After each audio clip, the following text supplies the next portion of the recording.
Not too much. Honestly, that's more my thing. Whenever we're doing something, even like on the field, we got to go cover somebody or a blitz or something. I'm just like rock, paper, scissors it out, but keep it easy. Your go-to rock.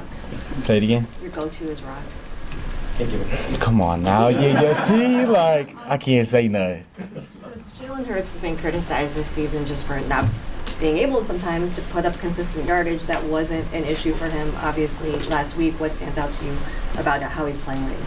Yeah, I mean, I think over the whole season, yeah, you can say his stats weren't that great, but I think he was still a really good quarterback, you know.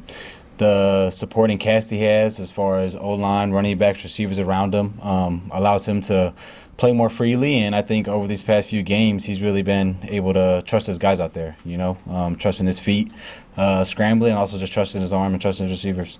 Steve's unafraid to bring defensive backs on the blitz. What's that feeling like when 22 gets the call to go in and go do it? I love it. I always tell people I have the biggest smile on my face when I'm blitzing. Like that's my dead giveaway if you line up against me. Like I have the biggest smile on my face. So I think it just goes back to Coach Spags just trusting us. You know what I mean?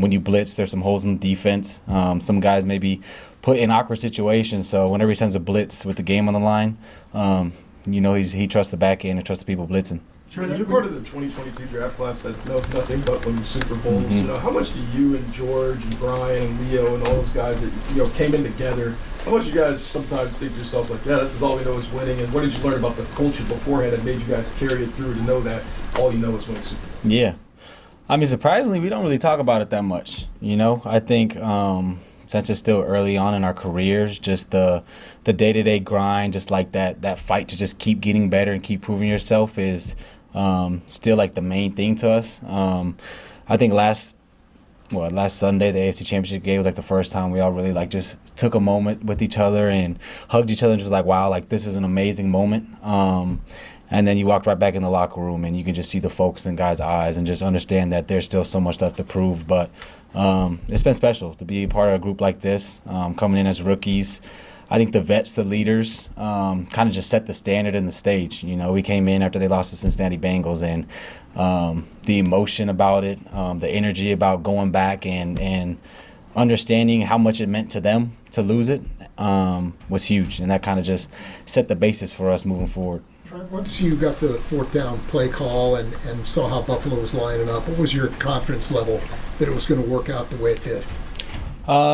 Honestly, whenever Coach Spags calls a blitz, I'm usually pretty confident. You know, I think especially late in the games, he does it very well where you never know what side the blitz is coming. You know, guys may say, yeah, you know, they're going to blitz, but you don't know which way it's coming. And I heard the O-lineman actually check the protection the other way, and right after that, I was like, we got him. So when I blitzed, I mean, Jay Reed was in front of me, George was in front of me, so I was just like, you know what, let me just back up. Like, I don't even blitz no more. Y'all already got him, and, yeah, it was just a good feeling.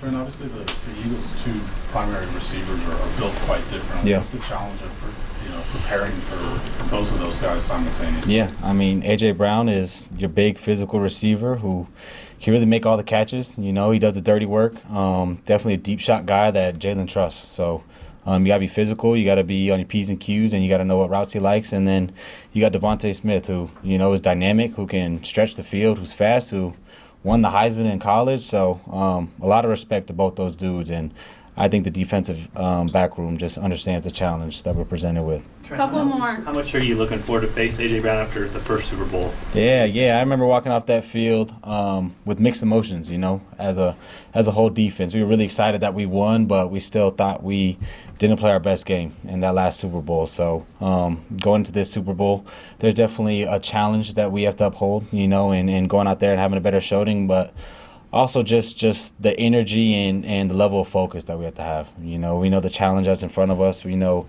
they're going to bring their A game. You know, they lost to us last time, so, you know, they have a chip on their shoulder, and we just got to be ready to go in there and work.